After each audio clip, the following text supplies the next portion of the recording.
When my son Michael asked me for the corporate credit card for a supposedly urgent dental treatment, I never imagined that those $95,000 would end up building a luxury pool and a high-end grill at his father-in-law's house. Nor did I imagine that moment would mark the end of our father and son relationship forever. Before we continue, subscribe and hit the bell icon because we post new stories every day. Leave a like and tell us in the comments what city and state you are watching from. My name is William Miller. I am 63 years old, and for 40 of them, I built a business empire that is today worth nearly $5 million. 3 companies' real estate properties in 4 American cities, and an impeccable reputation in the wholesale distribution sector. Everything I have, I achieved with sweat, strategy, and sacrifice. I always thought my greatest achievement would be inheriting all of this to my son Michael. How wrong I was. It was March 16th, 2024, a Saturday morning. I remember the date exactly because that day marked 40 years since I founded my first company, Miller Distributions. I was in my home office reviewing contracts when Michael appeared at the door. My son Michael Miller was 38 years old and had been working as an administrator in the family business for 5 years. I paid him a generous salary of $15,000 a month, plus an additional allowance of $3,000 for personal expenses that I established when he and his wife, Sarah, bought their condo. "Dad, I need to talk to you urgently," he said with a cracking voice. I noticed immediately that something was wrong. Michael avoided my gaze. His hands were trembling slightly, and he licked his lips every few seconds. 40 years in business taught me to read people's body language, and my son was nervous. Very nervous. "Sure, sit down." "What is going on?" I replied, closing the document folder. Michael sat on the edge of the chair, leaning forward. "I have a serious dental problem. My dentist, Dr. Stevenson, at the Advanced Dental Clinic downtown, says I need specialized implants urgently. I have an infection that could spread, and the treatment must start on Monday without fail." I watched him carefully. "And what is the problem? You have private health insurance, the best there is." "The insurance does not cover this type of imported implant," he explained quickly, pulling some folded papers from his pocket. "They are next-generation titanium, made in Switzerland. The complete treatment costs around $95,000, and the clinic demands payment in advance. I do not have that amount available right now." $95,000. A considerable amount, but not impossible for someone earning $18,000 a month between salary and allowance. "Why don't you have enough savings, Michael? You have had a stable income for years." I saw him blush. "We have had unforeseen expenses. The condo renovation, Sarah's new car, the vacation to Hawaii last year. You know how it is." Yes, I knew how it was.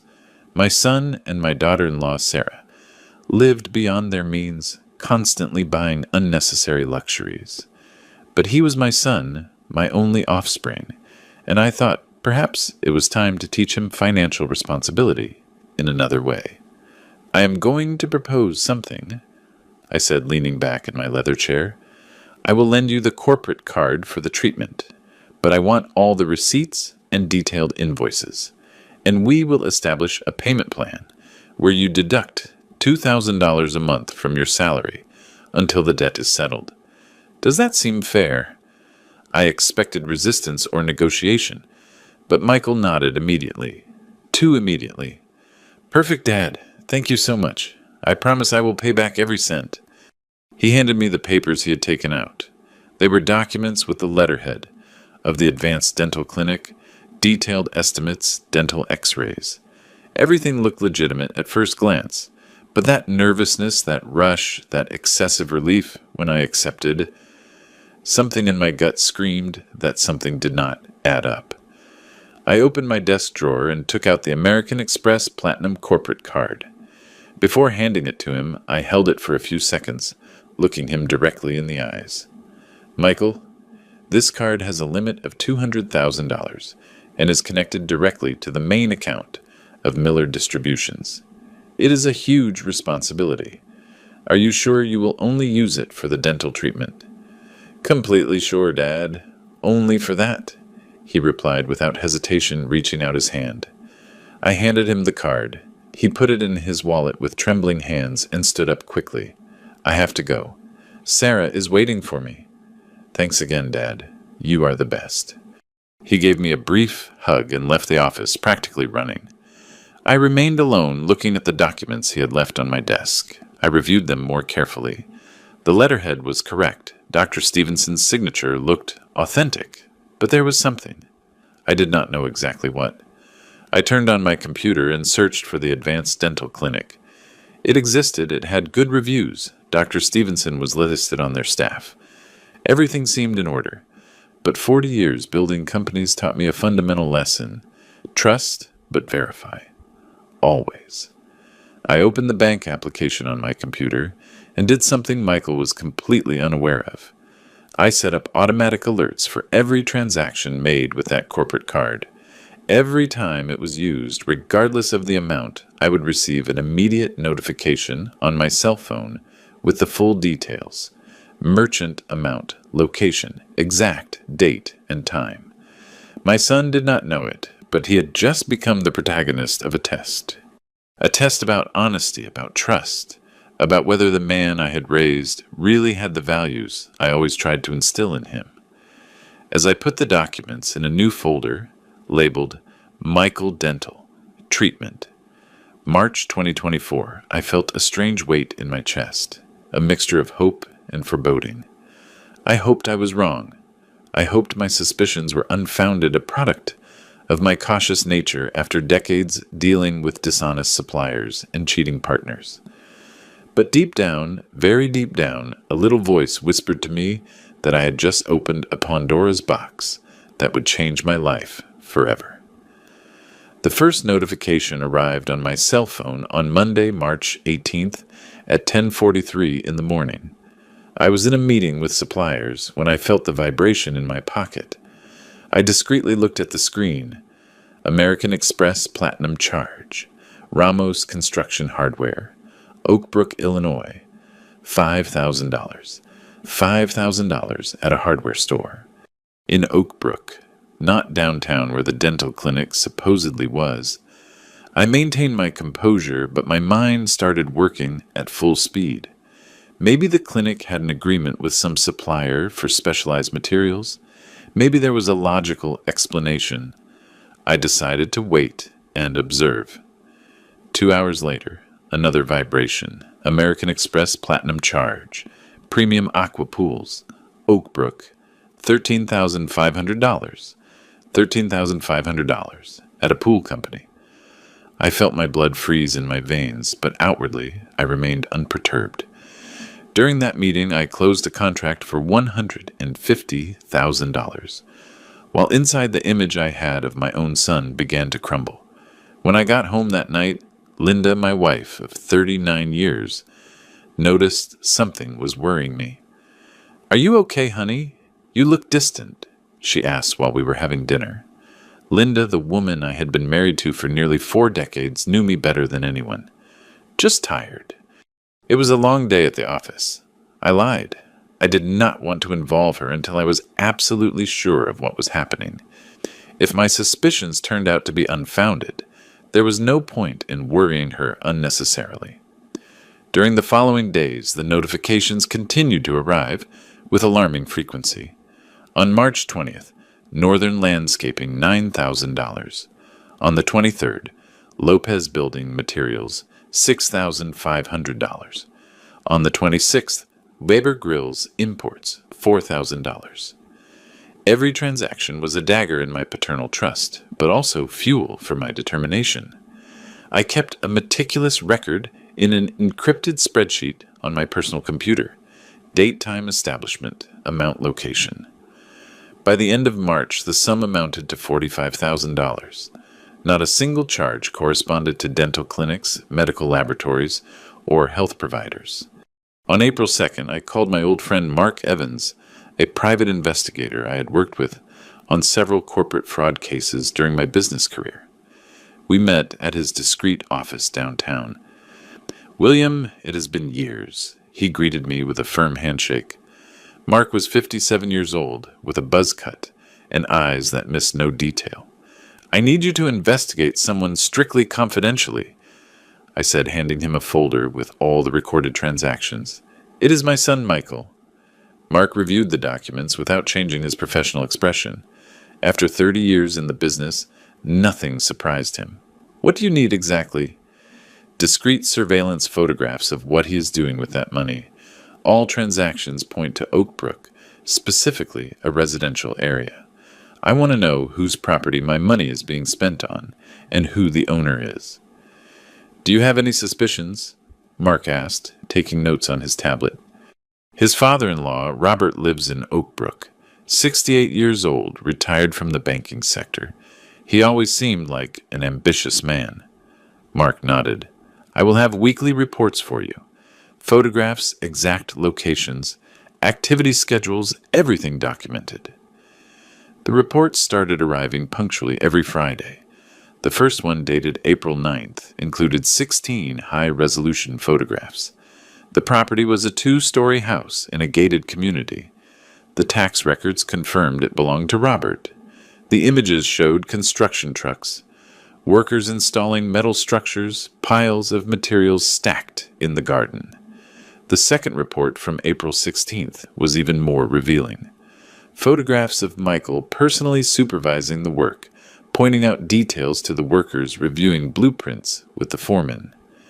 In one particularly clear image, my son appeared smiling next to Robert, while they inspected the huge hole excavated for the pool. Every Friday, the photographic dossier grew. Week after week, I saw how my company's money was transforming into luxuries for my in-laws' property.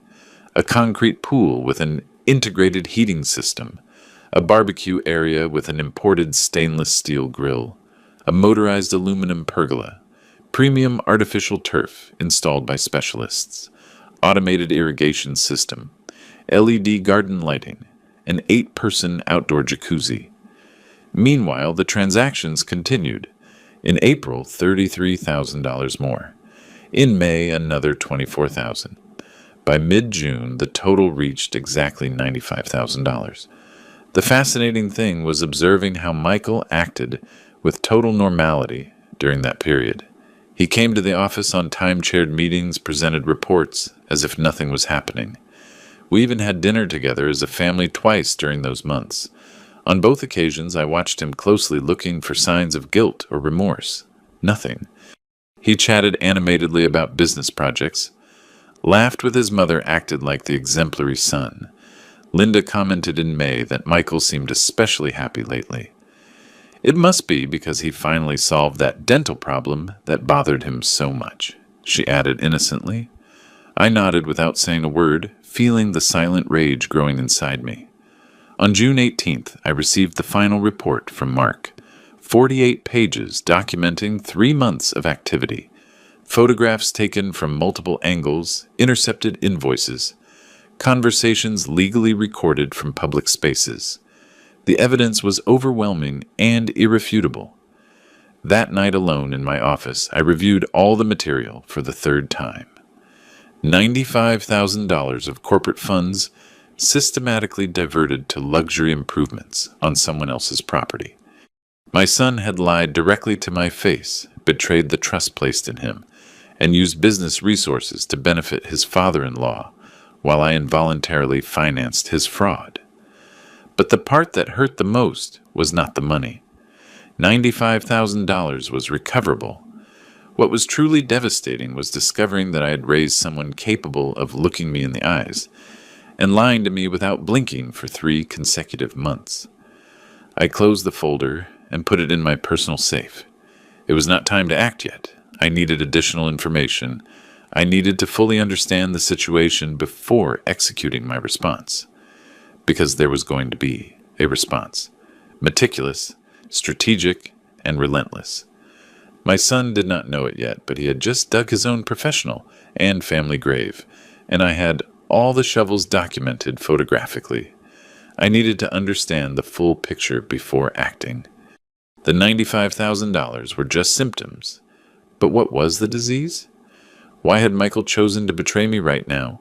Who had planted the seed of this idea? On June 20th, I hired a second investigator, Sylvia Stone, a specialist in financial investigations and digital tracking. If Mark was my eyes on the ground, Sylvia would be my magnifying glass on Robert's past. I want to know everything about this man, I explained during our initial meeting in a quiet cafe. Real economic situation, debts failed, investments, loans, mortgages, everything you can find legally. Sylvia was 42 with black hair and a tight bun and an impeccable reputation in business circles. Give me a week, she replied simply. She did not need that long. 3 days later, on June 23rd, I received her preliminary report via encrypted email. I opened it in my home office with the door locked. Robert had worked 35 years at a regional bank until taking early retirement in 2020. Early retirement, which as Sylvia discovered, was actually a covert dismissal following irregularities in mortgage management. Nothing illegal enough to prosecute, but enough for the bank to prefer getting rid of him quietly. In 2022, Robert invested his entire savings, $250,000, in a real estate project that turned out to be a Ponzi scheme. Ghost developers forged permits, non-existent construction. He lost everything, absolutely everything. But the truly revealing information came on page 7 of the report. Robert had turned to private lenders to maintain his standard of living. Sylvia attached photographs of documents obtained through contacts in commercial registries. 3 personal loans between 2022 and 2023, totaling $70,000 borrowed from a company called Eastern Quick Finance, known in certain circles as a front for loan shark operations. 24% annual interest, abusive clauses, documented threats when payments were delayed. It all fit. Robert desperately needed liquidity or assets to renegotiate with his creditors. A newly renovated house with a pool and improvements worth nearly $100,000 significantly increased its market value and his ability to obtain conventional mortgage refinancing. But that only explained Robert's motive. How had he convinced Michael to participate in the scheme? I asked Sylvia to dig deeper into communications. Legally, she could not intercept private messages, but she could analyze metadata, contact patterns, and recover information from corporate devices.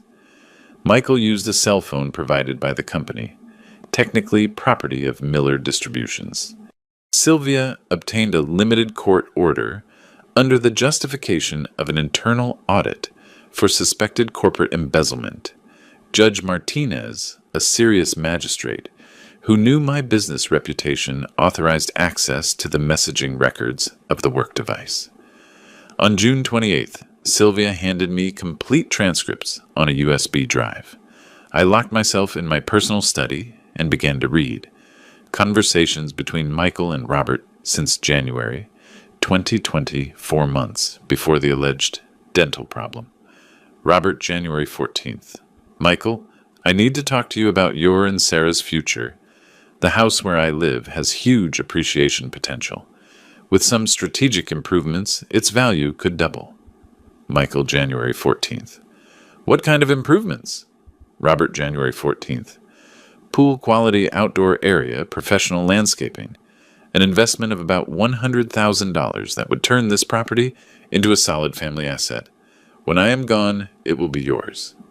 I kept reading, feeling my blood pressure rise. Robert, February 3rd. Your father has plenty of capital in that company. $5 million in assets for a single man. Don't you think you deserve access to resources that will eventually be yours? Michael, February 3rd. I don't know, Dad is always very strict with business accounts. Robert, February 3rd. Precisely why he has never taught you true financial autonomy. Smart parents empower their children. They don't keep them dependent their whole lives. The manipulation was systematic and psychologically sophisticated.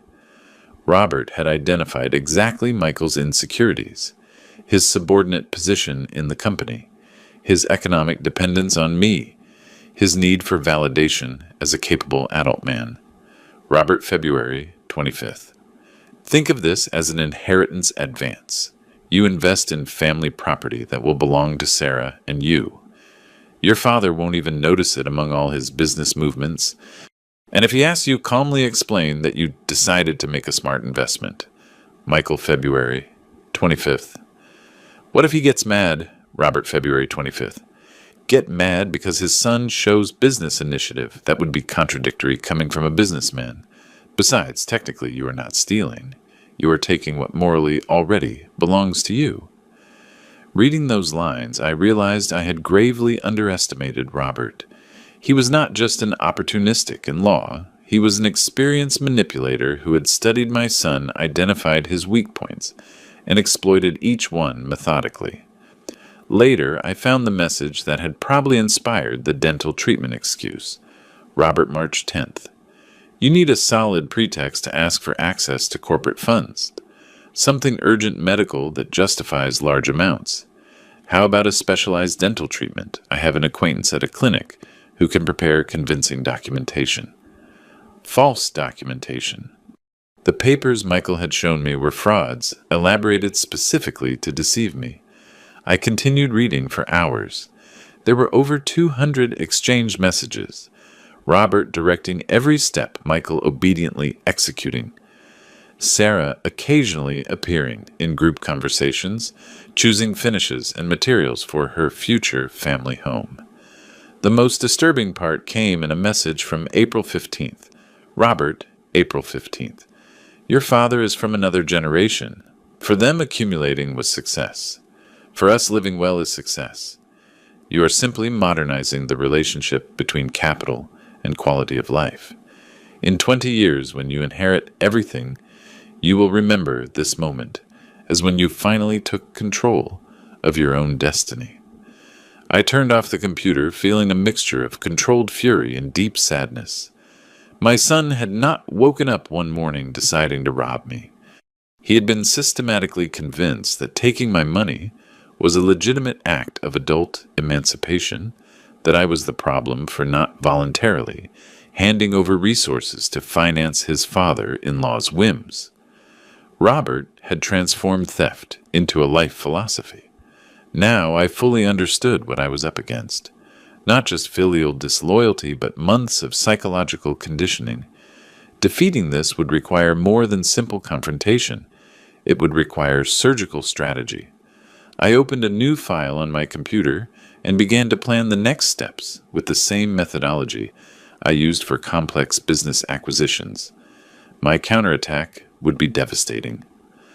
On June 30th, a warm summer Monday, I hired the auditing firm Vega & Associates to perform an exhaustive inspection of all financial operations of Miller Distributions over the last 3 years. Officially, I presented it to the board as a routine review scheduled for ISO certification. No one suspected the true motive. The assigned auditor was Patricia Stone, a forensic accountant with 20 years of experience uncovering corporate fraud. Tall, thin, wire-rimmed glasses and an almost supernatural ability to detect irregularities in mountains of numbers. Mr. Miller, I will need full access to accounting records, invoices, bank statements, payment authorizations, and correspondence with suppliers since January 2021. She explained during our first private meeting in my main office. You will have everything you request, I replied, handing her a folder. Pay special attention to transactions authorized by Michael Miller, Operations Administrator. Look for unusual patterns. Duplicate payments, suppliers that do not appear in our historical record. Patricia nodded professionally. Suspicion of systematic embezzlement. I suspect what I recently discovered is just the tip of the iceberg. For 2 weeks, Patricia and her team of 3 junior auditors set up in the adjacent boardroom, surrounded by filing cabinets, laptops, and towers of documentation. Michael passed by that room daily, visibly nervous, repeatedly asking me about the exact purpose of the audit. Standard procedure, I replied with glacial calm. Quality certification. Nothing to worry about if everything is in order. The expression on his face said otherwise. He knew something was not in order. The preliminary report arrived on July 16th. 32 pages of findings that confirmed my worst fears and added devastating revelations. Finding number 1. Between February 20 to 21 and May 20 to 24, Michael had approved payments to 5 non-existent suppliers for fictitious logistics consulting and route optimization services. Companies registered with fake addresses, bank accounts redirecting funds to shell companies. Total diverted $15,000. Finding number 2. Undeclared commissions received from 3 real suppliers in exchange for preferential contracts. Michael received between $500 and $1,000 a month in cash that he never reported fiscally nor returned to the company. Conservative estimate over 3 years, $6,000. Finding number 3. Manipulation of inventory reports to justify inflated purchases of material that subsequently disappeared from records. Merchandise resold off the books. Estimated illicit profit $2,000 additional. Total sum of misappropriations discovered by the audit $23,000 exactly. Adding the $95,000 from the corporate card, my son had stolen $118,000 from me in total. Sitting at my desk that July afternoon, contemplating Patricia's report, I felt something close to physical nausea. It was not simply a momentary error of judgment or punctual weakness. Michael had been systematically stealing from me for 3 years while I blindly trusted him. I had raised a white-collar criminal. On July 18th, I called an urgent meeting with Albert Ross, my personal lawyer, for 15 years. Albert was 52, specialized in commercial law and economic crime, with an impeccable reputation in city courts. We met at his downtown office. I handed him 3 folders, one with the corporate card documentation, another with transcripts of messages between Michael and Robert III, with the full audit report. Albert reviewed everything meticulously for 40 minutes without saying a word. Finally, he leaned back in his leather chair and looked at me with a serious expression. "William, this is enough to destroy your son legally and professionally. We are talking about multiple crimes. Embezzlement, document forgery, continued fraud. We could get between 3 and 5 years of effective prison time." I don't want vengeance," I clarified with a controlled voice. "I want justice. I want to recover what was stolen, and I want him to understand that actions have permanent consequences." Albert took notes on his yellow pad. "I propose a simultaneous triple strategy.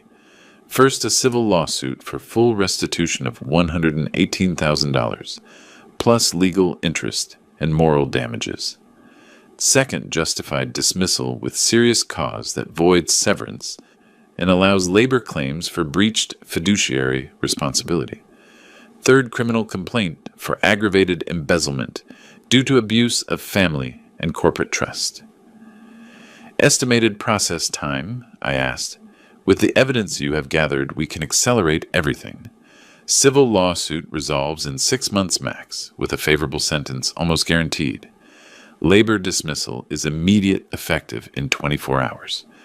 Criminal process takes longer, between 12 and 18 months, but the threat will be enough to force an out-of-court settlement. I leaned back, thinking strategically. What happens if we offer an immediate out-of-court resolution? He signs a debt acknowledgement, judicially supervised payment plan, waiver of future claims. If he accepts, we archive the criminal case. If he refuses, we execute all 3 paths without mercy. Albert smiled slightly. That is called intelligent legal pragmatism. You give him a chance to resolve this in a civilized manner, but with a sword of Damocles suspended over his head. If he complies, he avoids prison. If he misses a single payment, we reactivate everything automatically. Exactly. We spent the next 3 hours designing complete legal documentation. Albert drafted a detailed out-of-court agreement. Explicit recognition of misappropriation of $118,000. Restitution plan in 100 monthly installments of $1,200 for 8 years and 4 months. Interest at 5% annually. personal guarantees including preventive seizure of present and future assets. If Michael signed, he avoided jail but remained economically tied for almost a decade. If he refused, he faced simultaneous financial ruin, immediate firing, and probable criminal conviction. We also prepared documentation to transfer business administration to my brother Thomas, contracts powers of attorney statutory modifications, everything ready to execute in a matter of hours when the moment arrived. "When do you want to move?" Albert asked while organizing folders. "Monday, July 23rd. Formal call in the boardroom at 9 in the morning. You present as legal representative. Full presentation of evidence. Offer of out-of-court agreement with a 48-hour limit for response. If he accepts immediate signature before a notary. If he refuses immediate execution of the 3 simultaneous legal strategies." Albert extended his hand. "It will be devastating." I shook his hand firmly. "It has to be." I left that office with 3 folders under my arm containing enough legal arsenals to annihilate my own son's professional life. I felt a huge weight on my chest, but also absolute clarity. 40 years building companies taught me that misplaced sentimentality destroys organizations. Business requires difficult decisions based on principles, not emotions. Michael had violated a fundamental principle: loyalty. The consequences would be proportional to the betrayal. Monday, July 23rd, 2024 dawned clear over the city. I arrived at the offices of Miller Distributions at 7:32 hours earlier than usual. Albert was already waiting for me in the underground parking lot with his brown leather briefcase containing all the prepared documentation. "Good morning, William." "Ready?" he asked in a serene but serious tone. "As ready as one can be to destroy their own son's career," I replied with contained bitterness. We went up to the 3rd floor where the main boardroom was. We spent the next hour setting up the presentation. Albert connected his laptop to the wall projector. I organized 3 complete sets of labeled folders on the table: evidence, corporate card, internal audit Vega and Associates, transcripts, communications. At 8:50, I sent a message from my cell phone to Michael. "Urgent meeting, main boardroom, now." 3 minutes later, I heard his accelerated steps down the hallway. He opened the door and entered with a confused expression that transformed into alarm upon seeing Albert. "Dad, what is happening? Why is your lawyer here?" "Sit down, Michael," I ordered, pointing to the chair in front of me. He sat slowly, looking nervously between Albert and me. I could see his mind working frantically, trying to anticipate what was coming. Albert took the projector remote control. "Good morning, Michael. I am Albert Ross, legal representative, for your father and Miller Distributions. This meeting is formal, and everything said here will be recorded in a notarized act."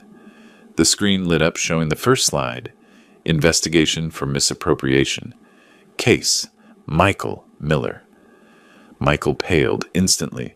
What is this? Silence, I said with a glacial voice. "Now we will speak. You will listen."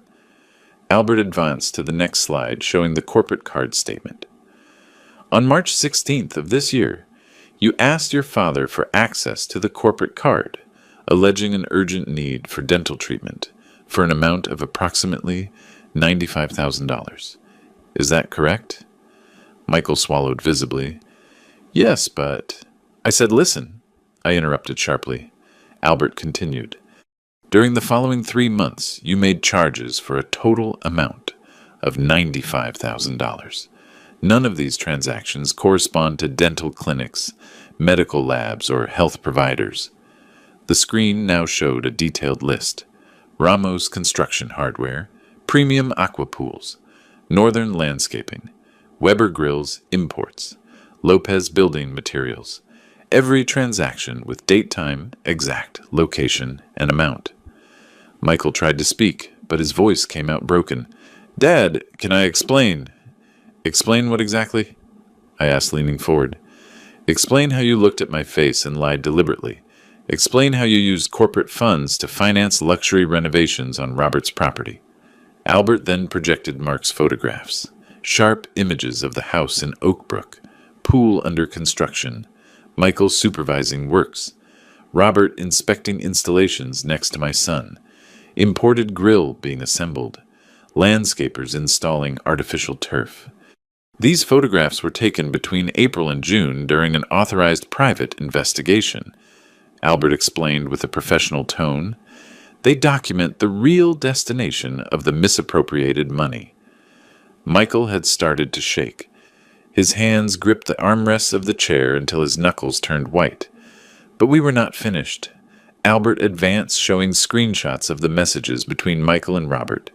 Complete conversations projected on the 10-foot wall. Every incriminating phrase amplified, impossible to deny. Your father has plenty of capital in that company. You are taking what morally already belongs to you. You need a solid pretext to ask for access to corporate funds. Michael buried his head in his hands. Oh my God! Dad, We are not finished yet, I interrupted coldly. Show him the audit report, Albert. The next section was devastating. Patricia Stone had prepared an executive summary with graphs tables and photographic documentation. Ghost suppliers forged invoices, illegal commissions, inventory manipulation, 3 years of systematic criminal activity, $23,000 additional dollars misappropriated through continued fraud. Total sum of stolen corporate funds, $118,000. Exactly, concluded Albert. Multiple crimes, aggravated misappropriation, document forgery, continued fraud, and unfair administration. Michael had started crying silently. Tears ran down his cheeks, but he made no sound. I remained impassive. 40 years in business taught me not to yield to emotional manipulations. Albert placed 3 sealed folders on the table in front of Michael. Here we have prepared 3 simultaneous legal processes. Red folder, civil lawsuit for full restitution, plus damages and interest total, claimed $140,000.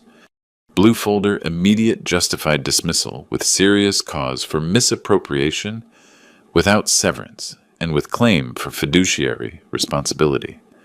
Black folder, criminal complaint for continued crime of misappropriation aggravated by abuse of family trust penalty requested between 3 and 5 years of effective prison. Michael looked up, eyes red, voice broken. Dad, please. I raised my hand, silencing him. I'm going to offer you something you do not deserve. An opportunity to resolve this out of court. One single opportunity. 30 seconds to decide. Albert slid a 4th folder, this one green, across the table. Out of court agreement, you recognize in writing misappropriation of $118,000. You establish a restitution plan. $1,200 monthly for 100 months. 8 years and 4 months of payments. Interest at 5% annually. Guarantees via preventive seizure of all your present and future assets. Irrevocable waiver of labor claims. If you accept and comply, we archive the criminal process. If you miss a single payment, we automatically reactivate all 3 legal paths without a new opportunity. I placed a Mont Blanc pen on the green folder. Sign now, or in an hour you will be fired, sued, and criminally denounced. Decide. Michael was shaking completely. He looked at the 4 folders, then at Albert, finally at me, looking for some trace of paternal compassion. He found none. With trembling hands, he opened the green folder. He read the clauses superficially. He took the pen. Dad, I am so sorry, he whispered before signing. Your apologies are irrelevant, I replied with an icy voice. Your signature is the only thing that matters. He signed in 3 indicated places. Albert immediately extracted the documents and put them in his briefcase. Effective from this moment, declared Albert. Notary will certify signatures this afternoon. First installment due, August 23rd. Any delay exceeding 72 hours activates total breach clause. I stood up, gathering the remaining 3 folders. Now get out of my company and out of my sight. Michael stood up, staggering slightly. He walked toward the door with unsure steps. Before leaving, he turned one last time. "Dad, do not call me that again," I said without looking at him. "You lost that right when you chose to betray me." The door closed, leaving me alone with Albert. The silence was absolute for several seconds. "Phase 1 complete," said Albert finally. "Proceed with Phase 2. I nodded. Business transfer to Thomas immediately. 3 hours after Michael left that room, Thomas Miller parked his gray sedan in the company lot. My younger brother was 58, a retired industrial engineer with a methodical character and unbreakable honesty that contrasted painfully with the betrayal recently discovered. I received him in my private office with Albert. Thomas wore a sky blue shirt and beige pants, looking confused but attentive. "William, your message said it was urgent and involves the future of the company," he said, sitting across from my desk. "What is going on?" I handed him a summarized version of the audit report, 10 pages condensing the essential. Misappropriation, systematic fraud, $118,000, stolen over months.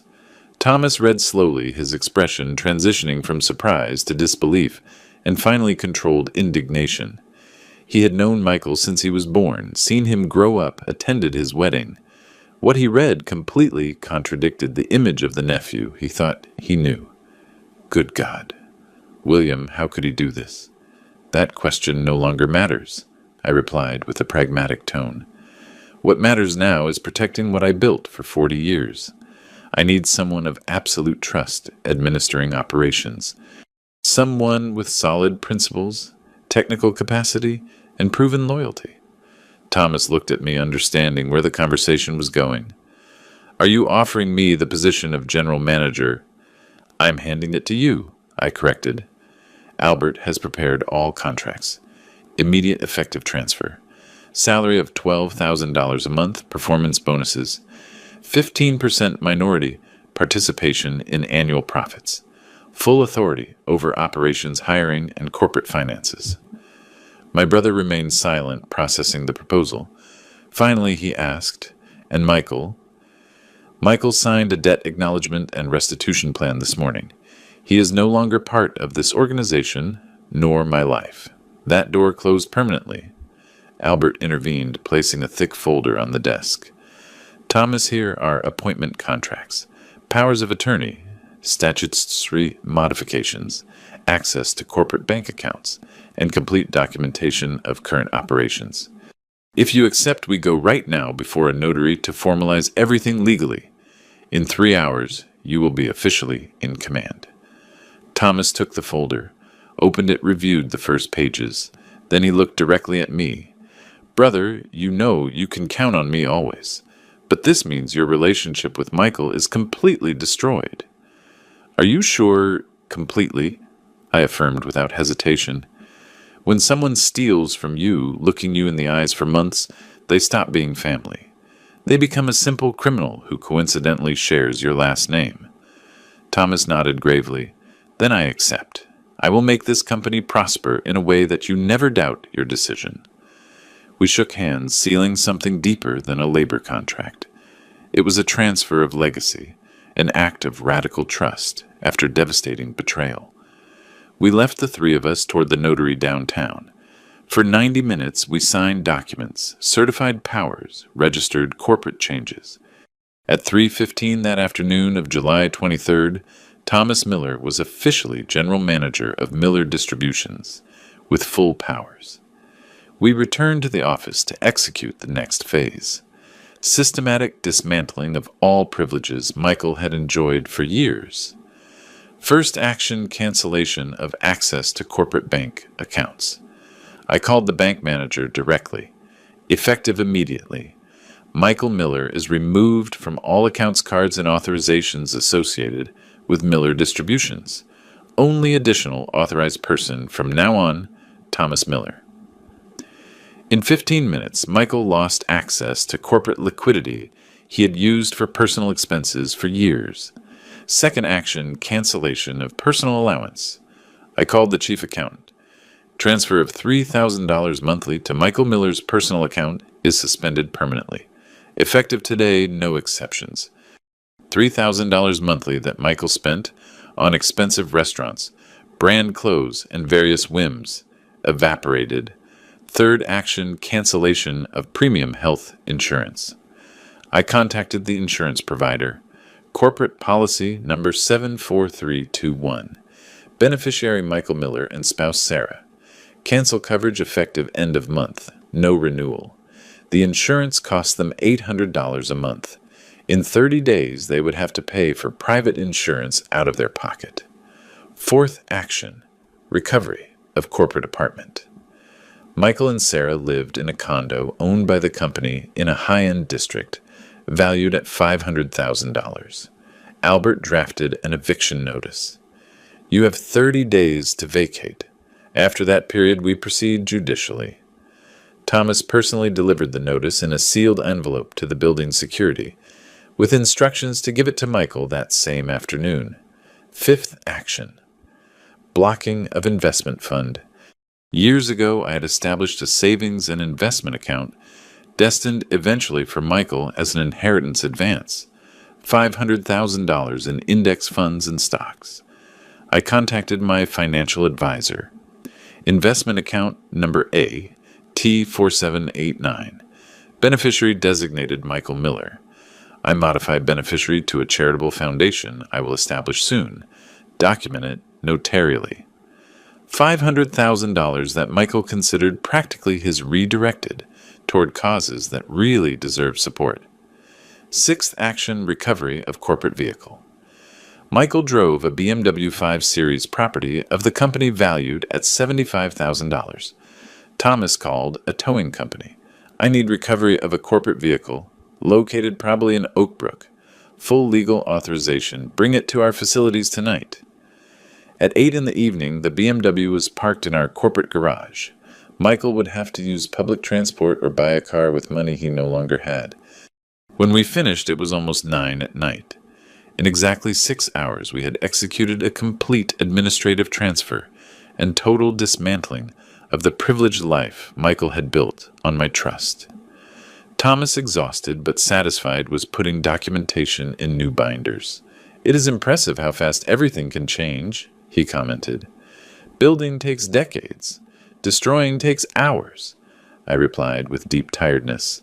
That is how everything works in this life. That night, driving home, I received a call from Linda.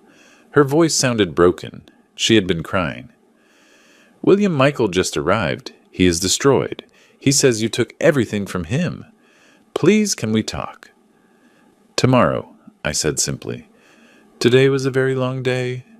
I hung up knowing that the conversation with my wife would be almost as difficult as the confrontation with my son. But that was a problem for tomorrow. Tonight, I just wanted silence. The conversation with Linda happened the next morning, July 24th, on the terrace of our house. She had passed the night almost without sleeping, alternating between maternal support toward Michael and understanding the pain I was going through. She poured coffee in silence. Her hands trembled slightly, holding the pot. Michael came last night, she began with a careful voice. He arrived destroyed, crying like I haven't seen since he was a child. He says he made a terrible mistake and would do anything to fix it. I drank my coffee without answering. I had anticipated exactly this conversation. William, I know what he did is unforgivable. I understand your fury, but he is our son, our only son. Her voice cracked slightly. Is there no possibility of eventually? No, I replied with absolute firmness. What Michael destroyed is not rebuilt with apologies or tears. He stole $118,000. He lied to me for months, looking me directly in the eyes. That was not a mistake, Linda. It was a conscious decision, repeated every day for 4 months.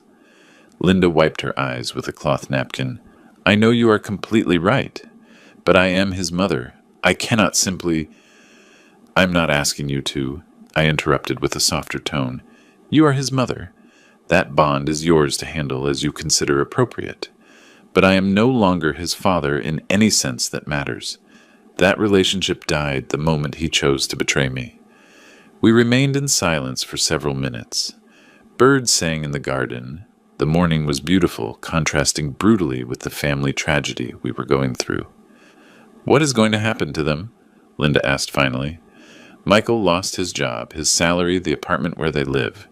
What must happen will happen. They will face real consequences of adult decisions. Michael is 38. He is not a confused teenager. He will find a job according to his real capabilities, without my influence protecting him. He will pay his debt monthly as he agreed. He will learn what it means to live without a safety net." Linda nodded slowly, accepting reality, even though it hurt. "Sarah is furious. She called me screaming that you destroyed her marriage, that you are vindictive and cruel." I smiled bitterly. "Of course she is. Sarah married access to wealth, not Michael, really. Now she discovers her husband, without my backing, is an ordinary employee with huge debts. Her rage is purely material." During the following days, the consequences of the collapse became visible in increasingly concrete ways. On July 28th, Michael got a job at a medium-sized logistics company as a warehouse supervisor. Salary $3,000 a month, an 80% reduction compared to what he earned in my company. Of that salary, $1,200 would go directly to pay his debt to me. He had $1,800 a month left to survive. Sarah, who had never worked formally, had to accept a position as an administrative assistant at a veterinary clinic for $1,500 a month. Between both $3,300 net after paying the debt. In the city, an amount barely sufficient for modest rent and basic subsistence. On August 5th, they had to leave the luxury condo. Thomas supervised the key handover personally. He told me Sarah cried while packing belongings in boxes, cursing my name repeatedly. They moved to a 600-square-foot apartment in a working-class neighborhood. Rent $1,000 a month. Old building, no elevator, third floor. Basic appliances, deficient heating. The difference with their previous life was abysmal. Michael sold his Rolex Submariner for $7,000 to cover moving expenses and deposit. The watch I gave him for his 30th birthday, a perfect symbol of how his life of luxury evaporated piece by piece. Robert, meanwhile, faced his own disasters. The creditors from Eastern Quick Finance, upon finding out through private investigators about the renovation of his property, demanded immediate liquidation or foreclosure. On August 15th, Robert mortgaged the newly renovated house for $130,000 with a commercial bank. He used $85,000 to partially pay the loan sharks, $20,000 for lawyers and legal expenses, kept barely $20,000 as an emergency cushion. The ironic paradox, the renovation financed with my stolen money, ended up saving him from loan sharks, but chained him to a bank mortgage for 30 years at 68 years of age. Linda told me all this during increasingly silent dinners. She visited Michael weekly, always returning with a pained expression. One day in late August she confessed, "Seeing your son eating cheap pasta every day, living in a tiny apartment, taking the subway because he cannot pay for gas. It is devastating, William." "It is educational," I corrected without emotion. For years he lived, believing luxuries were automatic rights. Now he learns privileges are earned with honest effort, not theft. "Will you never feel compassion?" Linda asked with genuine sadness. I looked at her directly. "I feel many things, Linda. Deep disappointment. Sadness for what could be and never will be. But compassion implies undeserved suffering. Michael deserves exactly what he is living. Every consequence was earned by his own decisions." She did not answer. She knew I was right, even though her maternal heart resisted accepting it completely. On August 31st, I received bank confirmation. Michael had made his first payment of $1,200 punctually. Albert called, congratulating me sardonically. "Your son complied. At least he has that minimum of instinctive survival." I kept the receipt in a folder labeled Michael Restitution. 99 payments remaining. 8 years and 3 months. Constant reminder that actions have permanent consequences. While Michael sank, Thomas flourished.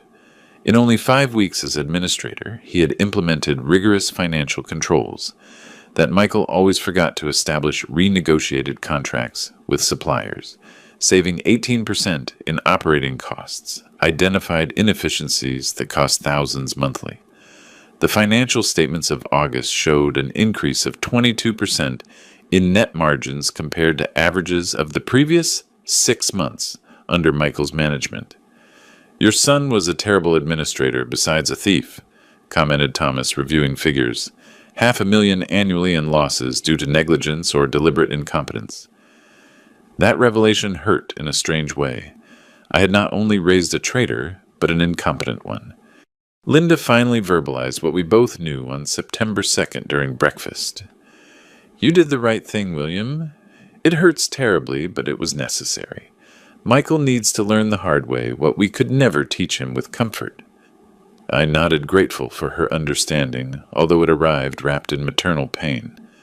Our son would face difficult years, but those years would build him into the man I failed to form, or they would destroy him completely. Either result would be entirely his responsibility. September advanced, and with it came an unexpected moment of absolute clarity. It happened on the 17th, specifically during a solitary afternoon in my home office, while reviewing documents I had been keeping since 1984. 40 years exactly of business trajectory. I had started with a bank loan of $300 to buy a used van and distribute cleaning products to small businesses. I slept 4 hours a day. I drove every delivery personally. I kept accounting in school notebooks. Miller Distributions was born literally from my hands, cracked by detergents, and my back sore from carrying boxes. 10 years later, 1994, I had a fleet of 12 vehicles and 30 employees. Annual billing, $200,000. Modest but solid. Another 10 years, 2004. I had absorbed 2 minor competitors, diversified into non-perishable food products, and expanded operations to neighboring states. 100 employees, billing $2 million annually. By 2014, 3 companies under a family holding: Miller Distributions, Logistics Midwest, Supply Chain Solutions, 280 employees total, joint billing $15 million annually, personal net worth $1.6 million, and now 2024 consolidated net worth of $5 million. Properties in 4 cities, family house in the suburbs valued at $900,000, investment condo in the city, corporate office, vacation chalet, plus business stakes, investment funds, diversified bank accounts, 40 years transforming $300 initial dollars into a multi-million-dollar empire. And how did my own family see me during all that time? As an automatic bank. As an inexhaustible source of resources without a human face or feelings of its own. I remembered a conversation with Michael 3 years ago, November 2021. He had asked me for money for a vacation to Hawaii. $15,000 for 2 weeks of luxury resorts. "Dad, you have a lot of money. For you, it is nothing," he had said with amazing naturalness. For me, it was nothing. As if those resources had appeared magically, not through decades of sacrifice, calculated risks, sleepless nights, worrying about payrolls, contracts, difficult clients, economic crises. Sarah was worse. In family gatherings, she talked about when we inherit, as if my death were a simple pending administrative formality. "Christmas 2022, she commented in front of guests. "William lives modestly considering what he has. If I had his capital, I would travel constantly in first class." Linda had laughed uncomfortably. I kept silent, swallowing humiliation. Robert, since Michael met him in 2012, always treated me with barely disguised condescension. "William, with your position, you should invest in art," he told me once. "It is what truly cultured people do." As if accumulating capital through honest work was inferior to spending it on vanities to impress empty social circles. Even Linda, my wife of almost 40 years, occasionally showed that attitude. "Honey, why don't you retire already? You have enough money for 3 lives," she told me. She never understood that my work was not about accumulation, but about purpose construction legacy. Everyone saw me solely as a financial provider, never as a complete human being, with emotional needs, own dreams, tolerance limits. And I focused obsessively on building family wealth had allowed that dynamic. I had prioritized business growth over authentic relationships. I had confused material provision with paternal love. The result was in front of me. A son who robbed me without remorse because he never internalized that money represented decades of dedicated life, invested sweat, assumed risks. For Michael, it was simply available liquidity he deserved by genetic accident. My phone vibrated, interrupting reflections. Message from Thomas. September financial statements ready. Exceptional results. Review tomorrow. That night, Thomas arrived at my house with a laptop and folders. We sat up in my study while Linda watched television in the living room. "William, you need to see these numbers," he said, opening spreadsheets. September marked 2 complete months under Thomas's administration. The results were extraordinary. Operating income increase of 26%, compared to average of the previous 6 months under Michael. Operating costs reduction of 19% through strategic renegotiations with suppliers. Net margin increase of 32%. How is this drastic improvement possible in just 2 months? I asked, genuinely surprised. Thomas smiled with professional satisfaction. Michael was a catastrophic administrator, William. He paid systematic overprices to suppliers, probably receiving illegal commissions as the audit discovered. He maintained excessive inventories that immobilized capital unnecessarily. He approved superfluous expenses without justification, fictitious business dinners, unjustified trips, subscriptions to services never used. I reviewed line by line. Every improvement was meticulously documented. Also, continued Thomas, I implemented a performance incentive system for warehouse staff and drivers. Productivity increased 23% the first month. Turns out people work better when their effort is recognized directly, something obvious Michael never implemented. Projections for year-end are extraordinary, said Thomas, showing graphs. If we maintain current trend, net profits will exceed best historical year by $400,000 additional. $400,000. Practically 4 times what Michael stole from me, recovered through simple administrative competence. Brother, the company you built is solid, added Thomas with sincerity. It survived even having an internal saboteur for years. Imagine what we will reach now with honest management. His words resonated deeply. Miller Distributions had prospered despite Michael, not thanks to him. My work of 40 years was so robust, it resisted years of incompetence and embezzlement. That said something fundamental about my capacity, my vision, my real value. After Thomas left, I remained a long time contemplating the window of my study. City lights flickered in the distance. 63 years of life, 40, dedicated to building something significant. For what exactly? For an ungrateful son to loot it? For a family to take it for granted? For working until death, handing everything to those who never valued the sacrifice involved? For the first time in decades, a radical question crossed my mind. What do I really want for the years I have left? The answer surprised me by its immediate clarity. I wanted to live for myself. I wanted to enjoy what was built. I wanted to wake up without the weight of family expectations. I wanted to experience genuine freedom before it was too late. That night, while Linda slept, I searched the internet for coastal properties in Santa Barbara, California, a city I always loved but never had time to enjoy properly. Perhaps it was time to change that radically. During the first weeks of October, Robert's collapse accelerated dramatically, providing me with a complete perspective of how all that web of manipulation disintegrated under the weight of its own lies. On October 3rd, I received an unexpected call from Mark Evans, the investigator I hired months ago. "William, I thought you would be interested to know that Robert is having serious problems with dangerous people." "Explain," I asked, intrigued. "Two intimidating-looking men visited his home yesterday afternoon. Heated argument at the entrance. Neighbors called the police, but the guys left before they arrived. I made discreet inquiries. They belong to Eastern Quick Finance, that loan shark operation I mentioned in my previous report. So the loan sharks were not satisfied with Robert's partial payment," Mark continued. "Apparently $85,000 that Robert paid them in August barely covered original capital of $70,000 plus accumulated interest until that moment.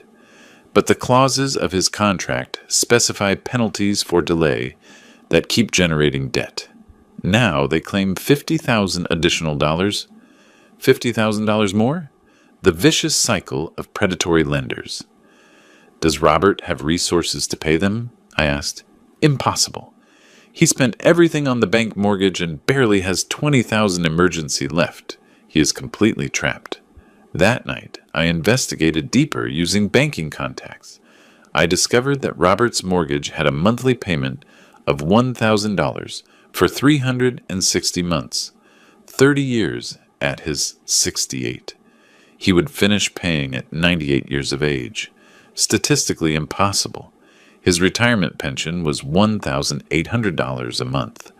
After paying the mortgage, he had $800 left for all other expenses: food, utilities, medications, house maintenance, subsistence barely above the poverty threshold.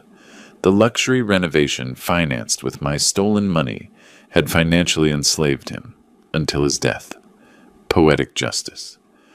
On October 9th, Linda returned from visiting Michael with a haggard face.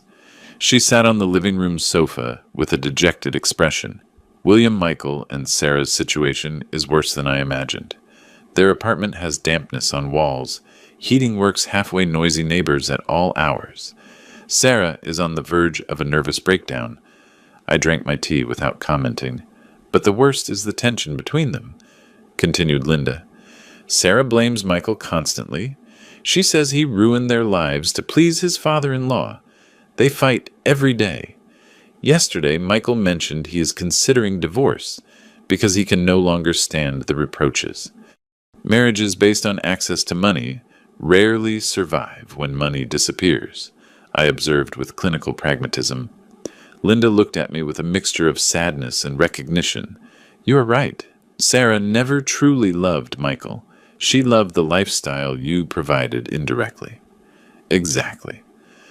On October 14th, something revealing happened. Robert tried to contact me directly. He sent me an extensive email starting with elaborate apologies for misunderstandings and concluding with a desperate request for a loan of $50,000 to resolve temporary situation with aggressive creditors. I deleted the message without replying. 5 days later, he sent me a second email, even more pathetic. "William, I know I made grave mistakes, but think of Sarah, your daughter-in-law, part of your family. Help me and you will be helping her too. These men are dangerous. I need urgent solution." Again I deleted without response. Robert had systematically orchestrated the theft of $118,000, using my son as a manipulable tool. Now he wanted me to rescue him from the consequences of his own criminal decisions. The audacity was almost admirable in its absolute lack of shame. On October 22nd, Linda informed me that Sarah had left Michael temporarily. She moved with her parents, Robert, and her mother, who had remained invisible throughout the drama. According to Linda, Sarah could no longer tolerate living in misery and needed time to think. Real translation. She needed to escape the reality of being married to an ordinary man without extraordinary resources.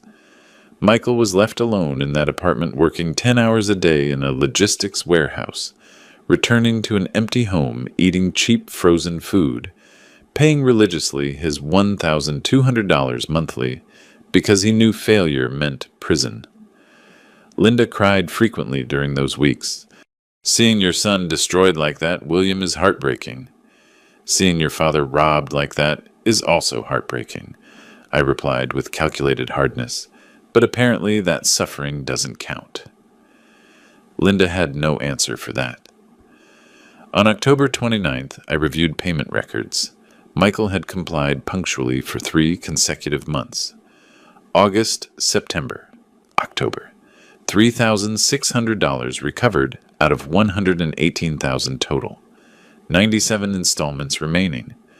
I also reviewed Thomas's financial statements. October marked an exceptional trend. Profits exceeded projections by 18% additional. 3 consecutive months of sustained growth. Thomas called me excited. William, we just closed a contract with a national supermarket chain for exclusive distribution in the Midwest region. Value $2.2 million annually. It is the biggest contract in company history. A contract Michael would have never secured because he lacked the discipline, credibility, and competence necessary. When do we start operations? I asked. January 1st, 2025. We will need to hire 15 additional employees and acquire 4 new trucks, but projected profitability is extraordinary. January 1st. Start of a new year. Start of a new era for Miller Distributions. That night, drinking whiskey alone in my study, I made a mental calculation. I had lost 38 years raising a son who betrayed me. 5 years trusting him with administration that almost ruined me. 4 months being actively robbed. Total almost 43 years of my life linked to someone who turned out to be a complete fraud. I was 63 years old. Statistically, maybe 20 years of healthy, active life remaining if luck accompanied me.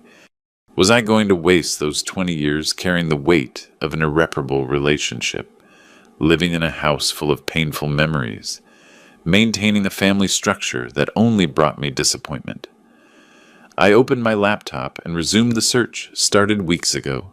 Properties in Santa Barbara, beautiful coastal city, temperate climate, exceptional gastronomic culture, relaxed pace of life. I found the perfect condo, 1,300 square feet, 3rd floor, wide balcony with direct view of the ocean, completely renovated, bright modern, price $700,000, I calculated quickly. Selling the family house for $950,000, I had $250,000 free after buying the condo in Santa Barbara. More than enough to live comfortably for years while Thomas administered companies generating constant dividends. I scheduled an appointment with a real estate agent for the following week. It was time to take a decision everyone would consider radical, selfish, incomprehensible. But for the first time in decades, it was a decision solely mine, taken for my own benefit, without considering expectations of a family that never considered mine. Freedom tasted strangely terrifying and intoxicating simultaneously. On November the 5th, 2024, I flew to Santa Barbara, a flight of 5 hours that I used to reflect on the magnitude of what I was about to do. It was not simply a change of residence. It was a complete reinvention of life at 63. The real estate agent, Christina, waited for me, a woman of about 45, professional absolute knower of the local market. Mr. Miller, delighted to meet you personally. I have prepared visits to 4 properties that meet your criteria, she said, shaking my hand. I appreciate your efficiency, but really only one interests me. The apartment on Ocean View Drive I saw online. Christina smiled. Excellent choice. It is an exceptional property. Let's go directly. The apartment exceeded photographs. 1,300 square feet, distributed intelligently. Large living room with floor-to-ceiling windows. Modern kitchen, completely equipped. 2 spacious bedrooms. 2 bathrooms with quality finishes. A terrace of 300 square feet with panoramic view of the Pacific. Standing on that terrace, breathing sea breeze, contemplating waves breaking softly against the beach, I felt something I had not experienced for decades. Absolute peace. It is perfect, I declared after 15 minutes walking through every corner. What is the seller's situation? Is there room for rapid negotiation? Christina consulted her tablet. Owners are a retired couple moving to Florida for health reasons.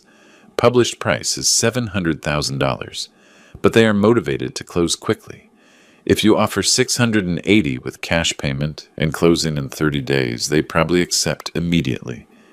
Offer $690 with closing in 20 days. Total payment in cash via bank transfer. No financing, no contingencies. I want signature before month end.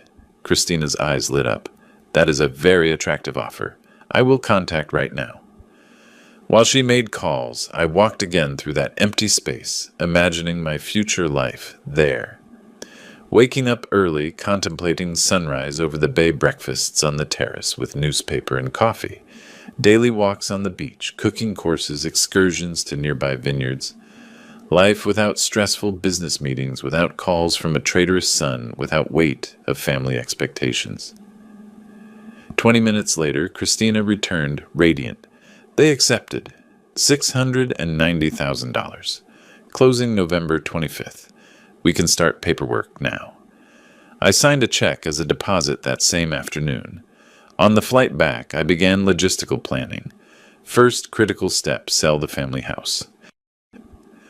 Property of 5,000 square feet in a premium zone. Wide garden pool, 4 bedrooms, 3 baths. Estimated value between $900,000 and $1 million, according to current market. I contacted a luxury real estate agency. The next day, November 8th, an appraiser arrived performing exhaustive evaluation. Conclusion: $950,000 was a realistic price, considering location, impeccable state, and current demand. How long to sell? I asked. Properties of this caliber take between 3 and 6 months average, explained the appraiser. I do not have 6 months. I need sale closed before year-end. What price guarantees speed? If you list at $890,000, probably sell in 45 days. It is a very attractive offer that will generate immediate interest. Do it. $890,000 immediate availability for visits, quick closing, incentivized. That night came the inevitable moment. Talking with Linda, I found her in the kitchen preparing dinner. I sat on the island bench watching her while she cut vegetables. 39 years together. 40 in 2 months. Decades of shared history. Linda, we need to talk about something important. She put down the knife, perceiving seriousness in my tone. She sat in front of me, wiping hands on a kitchen cloth. I have made a decision about my future. About our future. I began measuring words carefully. I bought a condo in Santa Barbara.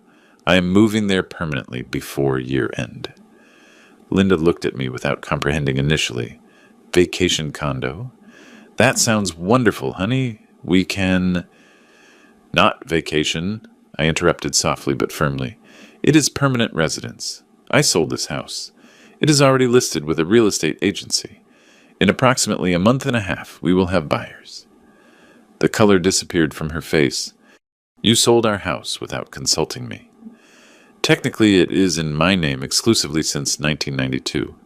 Legally, it did not require consultation, but you are right that morally, I should have discussed it with you first. I did it this way because I needed the decision taken before being persuaded to change it.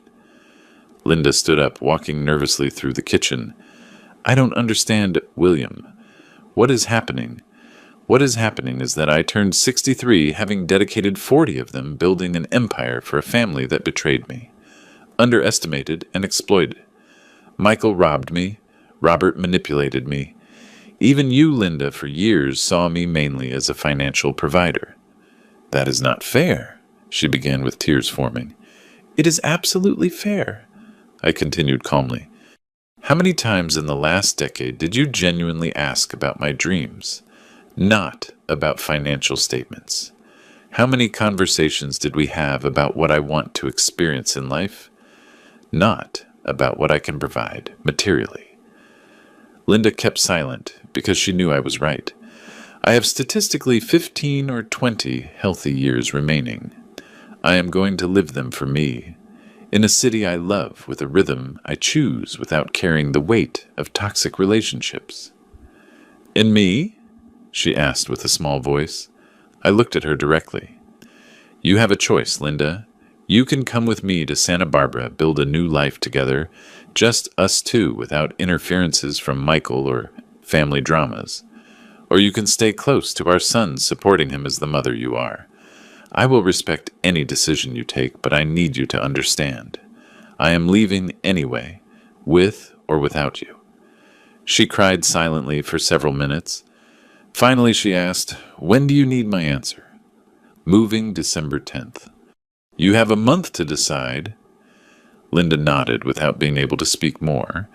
She went up to the room, leaving me alone in the kitchen. The following 20 days were a whirlwind of activity. Constant visits from potential buyers, selection of furniture to donate, sell, or take to Santa Barbara. Meetings with Thomas, transferring final responsibilities and establishing remote communication. On November the 22nd, a young couple of entrepreneurs offered $870,000 with closing December 15th. I accepted. On November the 25th, I signed deeds for the apartment in Santa Barbara, remotely. It was officially mine. Linda finally gave me her answer on November the 28th, during a quiet breakfast. I will stay here, William, close to Michael. He is my son, and I cannot abandon him in his most difficult moment. But I will visit you monthly. I nodded without surprise or resentment. I understand and respect your decision. Our marriage did not end formally, but transformed into something completely different. On December 10th, a moving truck left for California with my essential belongings. I began a new life, alone, free, finally owner of my own destiny. On December 11th, 2024, I woke up for the first time in my apartment in Santa Barbara. It was 6:30 in the morning.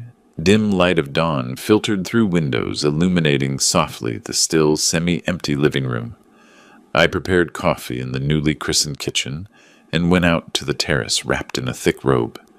The temperature hovered around 50 degrees fresh, but invigorating sea breeze. The Pacific Ocean extended infinitely in front of me, waves breaking rhythmically against the golden sand. First morning of my new existence. No meeting scheduled, no employee waiting for instructions, no traitorous sun generating dramas. Just me, my coffee, and the ocean. I felt something strange in the chest. It took me several seconds to identify it.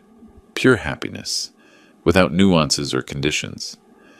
During the following weeks, I established pleasant routines that contrasted radically with my previous life. I woke up naturally between 6 and 7 without alarms.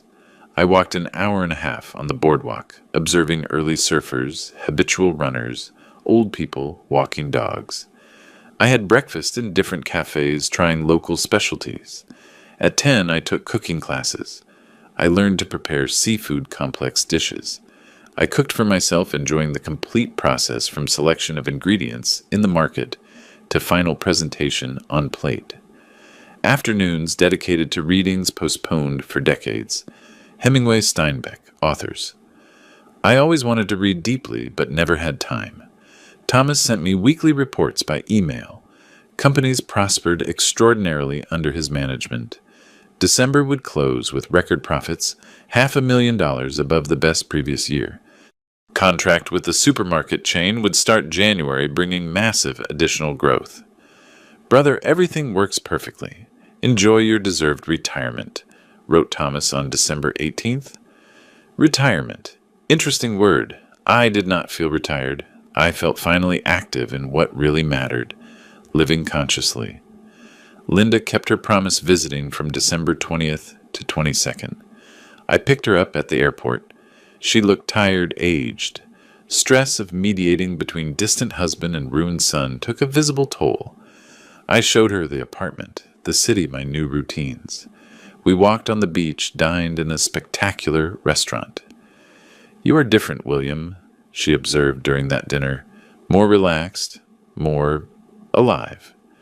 I am being myself for the first time in 40 years, I replied honestly, without roles to fulfill, without expectations to satisfy. Simply William. She took my hand over the table. I regret not having understood before how much you needed this. How much all that suffocated you. You couldn't understand it because I didn't understand it myself. I was so focused on building, providing, fulfilling, that I forgot to ask myself what exactly I was building for. Linda returned home on the 22nd. Our marriage existed now in a strange but functional format. Genuine affection, weekly phone conversations, monthly visits, separate lives, but respectfully connected. Christmas Eve of December 24th, I passed completely alone. I prepared an elegant dinner for one. Scalloped sea bass, homemade cheesecake white wine, classical music in the background. At 9 at night, my phone vibrated. Number Michael. First time he tried to contact me directly since July. I looked at the illuminated screen for 10 seconds. Then I blocked the number permanently. There was no rage in that gesture. Simply absolute clarity. That relationship had ended. Keeping the door open would only prolong mutual pain without real possibility of healing. Michael would have to build his life without me, exactly as I was building mine without him. On December 31st, the last day of the year, I went up to a viewpoint overlooking the coast. I contemplated the complete bay extending majestically under a clear sky. I reflected on the extraordinary year, concluding, March, discovery of betrayal. July, devastating confrontation. December, total rebirth. I had lost a son, transformed a marriage, abandoned the city where I lived almost all my life. But I had gained something infinitely more valuable: self-respect, complete autonomy, inner peace. I understood a fundamental truth that decades of business success never taught me. The most important asset is not measured in dollars or properties. It is measured in the capacity to look at yourself in the mirror and recognize a worthy man who took correct decisions when they were most difficult. 63 years building for others. The rest of my life I would build for me. I descended as night fell. City lights began to turn on, creating a luminous spectacle over the darkened bay. I walked slowly toward my apartment, savoring the night breeze, urban sounds mixed with constant waves, intoxicating sensation of belonging, finally to my own history. I did not know exactly what the future would bring. Maybe extensive trips to Europe, maybe new deep friendships, maybe even unexpected romance in this late stage. What I did know with absolute certainty, never again would I allow anyone to define me solely by what I could provide materially. Never again would I sacrifice my happiness on the altar of others' expectations.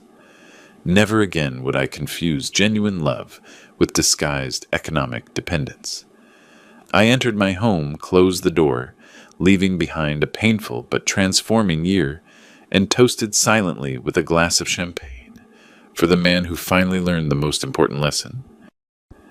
True wealth does not consist of how much you accumulate for others, but in how much you live authentically for yourself.